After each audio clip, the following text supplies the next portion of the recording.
Dear Diary, today I've decided to finally venture out to collect the flowers I've longed to study, but have always been too afraid to approach. They grow near where the creatures reside, far too close for comfort. But I must face the reality that my oxygen supply isn't infinite. And if I don't take this chance now, I may never get another opportunity to finish my research. The risks seem smaller when there's so little time left. My little sister cried the day I left. I remember her face so clearly, pressed up against the window as I boarded the shuttle, her small hands waving goodbye.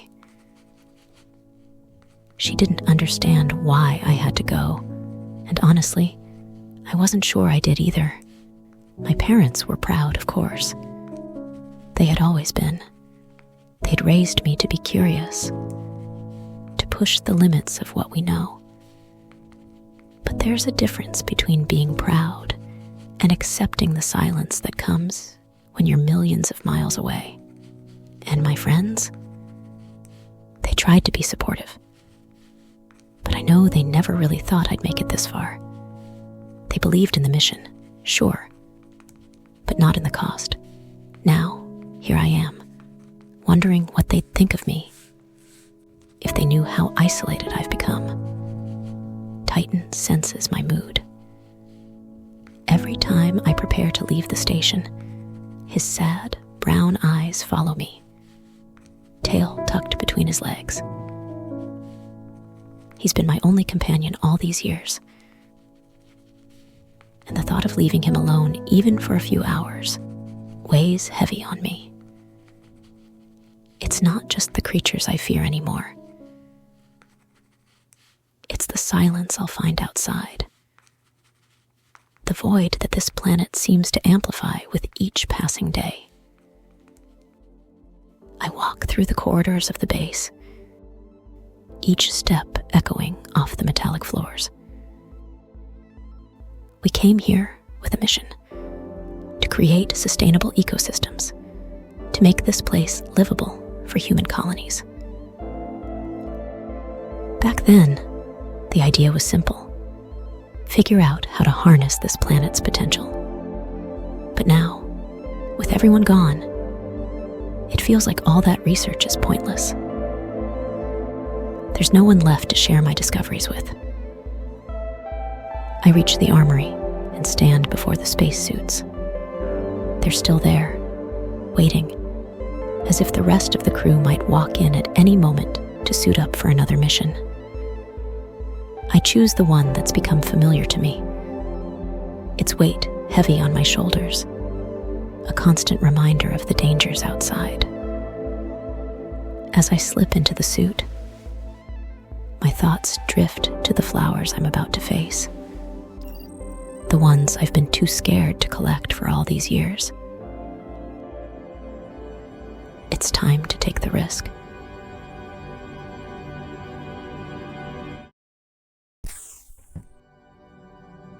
I never grow tired of this view. I waited until the sun set before heading out, because some of the flowers I need are easier to spot in the darkness. Now, I just hope I won't encounter the creatures on my way, or when I return to the base. The ship looms above me, a silent relic of a journey that feels like a lifetime ago. Its metallic frame is weathered now, tangled with the alien flora that has claimed it. Standing here, looking up at it, I'm reminded of all the hopes we carried when we first arrived. Hopes that feel so distant now. It's strange to think this ship once held the promise of a new world, and now it's just a monument to everything we've lost. The first place I need to go is the forest. At night, a strange sound often echoes through the air, low and unsettling. I've never been able to pinpoint its source, but I'm convinced it comes from the aliens.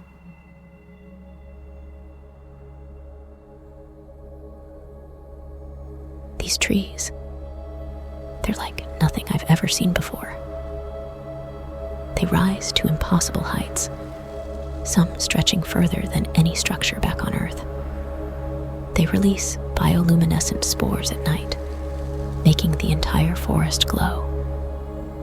I've theorized that these trees are able to absorb vast amounts of the planet's unusual radiation, which may explain their unnatural size. I've gathered samples before, but I need more data to understand their root systems. They're not like anything we know.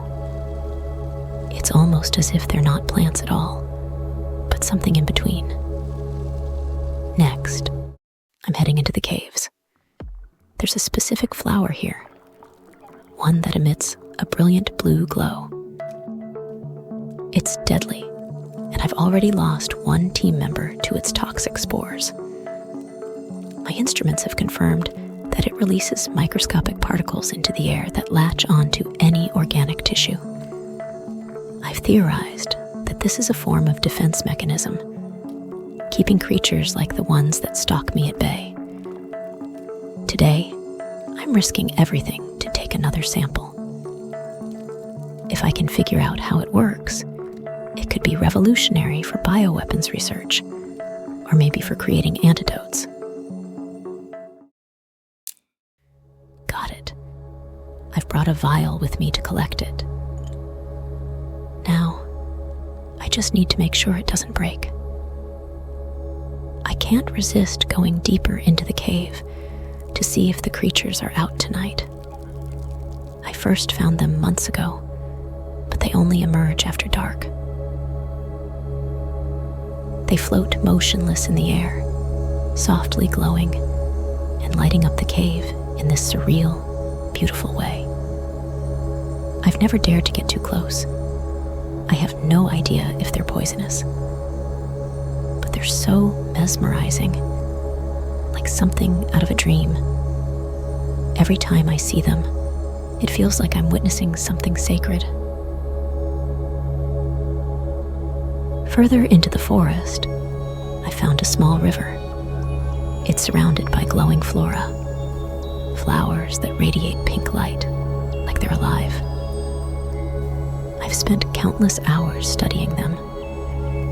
These flowers, they thrive in this darkness, seemingly feeding on the bioluminescence emitted by the river itself. It's almost as if they've developed a symbiotic relationship with the water, absorbing its energy to survive. I suspect they're the key to understanding the whole ecosystem here. And then, there are the statues. I've seen 2 of them, towering structures that seem ancient. They emit a faint red glow from their base, and every time I get near one, my radiation sensors go wild. Whatever the aliens built these for, it wasn't for decoration. I haven't dared to get too close. They send shivers down my spine every time I look at them. These statues, ancient, towering figures that loom in the distance, always watching. The one ahead of me stands like a sentinel from another world, its eerie glow casting long shadows across the landscape. I've never dared to get close, not since the first time I saw it. Something about it feels wrong, as if it holds some dark secret, something beyond our comprehension. It's not just its size, though it's impossibly large. It's the way it seems to pulse with life, even though it's made of cold, unfeeling stone. The silence around it feels alive, oppressive. Every time I pass it, I wonder if the aliens are the ones who put it here. And if so, why? What is it guarding? Or worse, what is it waiting for? And then there's the second statue. There it is. That eerie sound I mentioned earlier. Of course it has to happen while I'm standing here, right in front of these terrifying statues. Anyway, this is the other statue. Larger, more menacing. Its silhouette dominates the landscape, with its long, cloak-like form and hollow center that almost looks like an eye staring into your soul. Every time I get close, I feel it. This strange pull, like it's drawing me in, but at the same time pushing me away. The eerie red light that emanates from its base is unsettling, casting shadows that flicker like they're alive. I've tried to study it from a distance, but nothing about the statue makes sense. This flower is the reason I've come all the way down here. I've never dared to get this close or pass by the statues because I believe the creatures live nearby. Got it. Now I just need to get back to the base and check on Titan. I usually find a stick for him from this tree. It's close to the base, and biologically speaking, it's fascinating how similar it is to Earth's trees. Its cellular structure is almost identical, though it's adapted to absorb the unique radiation from this planet. It's one of the few living organisms here that feels familiar, a reminder of home. Titan's always thrilled when I bring him a branch from it.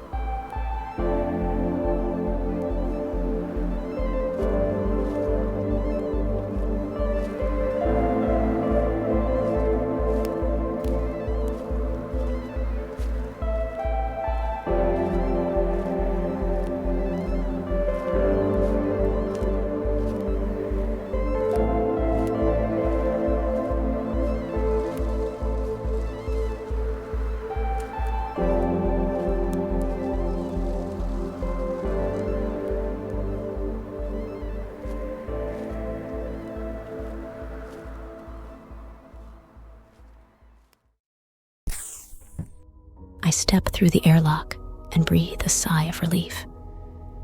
The station is quiet, but it feels like home after the eerie stillness outside. Titan's already waiting by the door, his tail wagging slowly at first, then picking up pace when he spots the stick in my hand. "Look what I brought you," I say softly, handing him the new branch.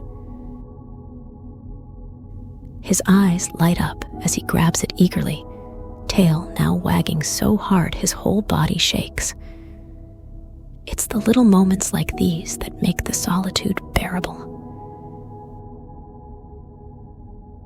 Watching him run off with his prize, I can't help but smile. The base feels colder tonight, or maybe it's just me after being outside so long. I move through the familiar hallways, past the kitchen, and into my room. The low hum of the station systems fills the air. I sit down at my desk and prepare to write.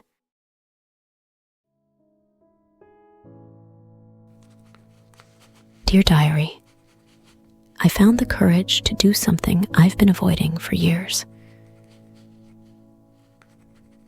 I opened the last message I ever received from my little sister. It's been so long, I didn't have the strength to read it before.